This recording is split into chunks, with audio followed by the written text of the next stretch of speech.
이때 얼마나 이 부시착했던 상황이 긴박했냐면 오른쪽 앞바퀴는 기체에서 3m 밖으로 튕겨나갔고 오른쪽 날개도 파손되고 날개 밑에 텅 빈 연료 탱크 2개도 쭈그러져서 기체에서 떨어져 나갔다. 그러니까 폭파되지 않은 게 천만다행인 상황이에요. 의미 없으니까. 당시에 이제 아마 지상에서 경계 근무서던 군인들은 모를 수 있죠. 육군이니까. 네. 그런데 나중에 이제 알고 봤더니 우리 군이 아예 모르고 있었던 건 아니고 네. 당시 우리 공군이 미국이가 남하한다는 걸 사전에 알고 있었고요. 즉각 출동해서 맞대응을 했고 귀순 의사를 확인하자마자 원래는 동해안에 있는 공군 기지로 안전하게 착륙을 유도하려 했죠. 이 귀순 유도 작전에 들어간 건데 박순국이 몰고 있던 전투기가 연료가 부족해서 고성 백사장에 부시착을 하게 된 것이죠. 자, 그리고 또 하나 공군의 이제 레이더 추적 과정에서 밝혀진 내용인데 박순국이 타고 있던 미국이가 북한의 원산 기지를 이륙해서 훈련 도중에 동해안을 따라서 남하했다라는 사실도 우리 국방부가 파악하고 있었다라는 것도 나중에 알게 됐습니다. 간이 너무 큰 거 아닙니까? 혼자서 이렇게 온 게 아니라 네. 다른 같이 가다가. 사람들하고 있다가 이렇게 와? 이게 쉬워요? 간이 큰 거도 간이 컸지만 북한에서 북한의 탑건이었어요. A급 조종사요. 그리고 1급 조종사. A급 조종사. 네. 그런데 우리 이웅평 대령도 우리 한국의 KBS 라디오를 들으면서 한국을 동경하게 됐다고 했잖아요. 이 박순국 선생도 한국 방송 라디오를 들으면서 한국을 동경하게 됐습니다. 넘어가야 되겠다 한국으로. 근데 기회를 엿보고 있다가 어느 날 이착륙 훈련하게 된 거예요. 일단은 연료를 이착륙만 하면 되니까 연료를 좀 적게 줘요. 그러니까 감시가 좀 소홀해진다고. 그래서 이착륙 훈련을 할 때 내가 디데이로 정해서 남쪽으로 향해야 되겠다 해서 그 디데이가 왔어요. 그래서 이제 이륙 훈련을 실시를 했는데 아까도 말씀드린 것 같이 감시가 소홀했어요. 이때다. 그래서 기술을 동쪽으로 돌려가지고 쭉 군사분기선을 넘는데 연료를 별로 안 싣고 출발했잖아요. 네. 그래가지고 백사장에 불시착을 할 수밖에 없었다. 이거죠. 다른 전투기들도 이제 같이 떴어도 연료가 별로 없으니까 쫓아올 수가 있고 못 쫓아온 거죠. 여력이 없었다.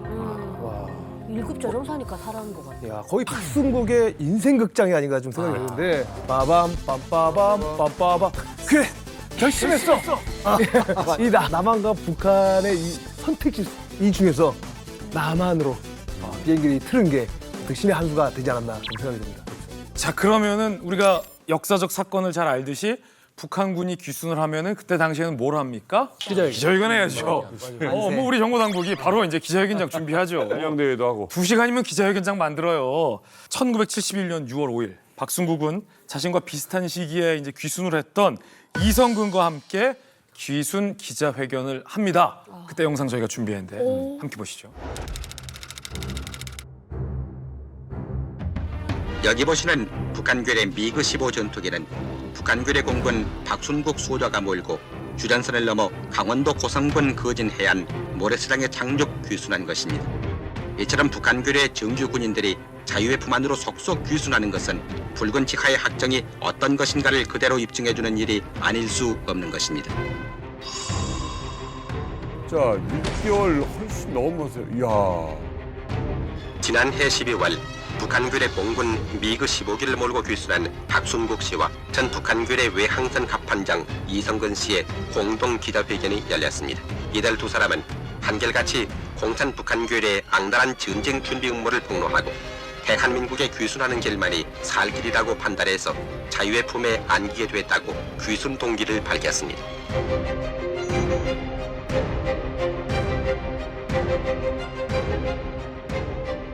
자, 그런데 남희석 씨가 지적했듯이 이 귀순하고 나서 6개월 뒤, 그러니까 반년 뒤에 박순국의 기자회견이 열린 상황이에요. 박순국은 자기가 왜 귀순하게 됐는지 귀순 동기를 밝혔고요. 그리고 북한군의 만행 등을 낱낱이 폭로했습니다. 그리고 북한 괴뢰를 무찌르는 선봉에 서겠다. 라고도 온 국민 앞에서 다짐을 했어요. 다시 말해서 그때 당시에 흔히들 귀순하던 귀순 용사들의 기자회견에 나오는 레파토리가 박순국한테도 나왔다는 거죠. 일단은 여기까지. 뭔가 좀 풀리지 않는 뭔가 찜찜함이 있어요. 해서. 찜하죠. 그러니까 아까 착륙하자마자 언론에도 저렇게 대서특필이 되고 뭐 언론들이 이렇게 했는데 일주일 동안 막 난리가 났었어요. 근데 이 반짝 관심이 있고 곧 기자회견을 하겠다 당연히 그렇지. 했는데 6개월 동안 감감무소식 도대체 어디서 뭘 하고 있는지 안 됐어요. 그러니까 보통 한 조종사들이 귀순하면 평균 한 빠르면 3일에서 한 3주, 20일 정도 내에 기자회견을 했는데 그렇죠. 6개월이 돼도 이게 안 되니까 처음에는 뭐 기자들도 관심 갖고 이러다가 점점 이제 관심이 세간에서 멀어졌고 그랬기 때문에 사실 이 사건이 어떤 항공기를 몰고 온 전투기를 몰고 온 귀순 역사에서 약간 흑역사로 남은 거예요. 아니 사이즈에 비해서 이거 보통 이상하다. 일이 아니잖아요. 보통이 아니죠. 아니 이 정도 사건이면 저희들이 어릴 때 배우는 이제 교과서에도 한 줄 정도 그렇죠. 실릴 만한 그렇지. 그런 사건이 아닌가 하는 생각이 듭니다. 그렇지. 이용평 대령 같은 경우는 사실은 온 나라가 떠들썩했잖아요. 뭐 네. 보러급 15억을 이제 받으셨다라는 뭐 이야기도 이만갑을 통해서 좀 우리가 듣기도 했었고. 그렇죠.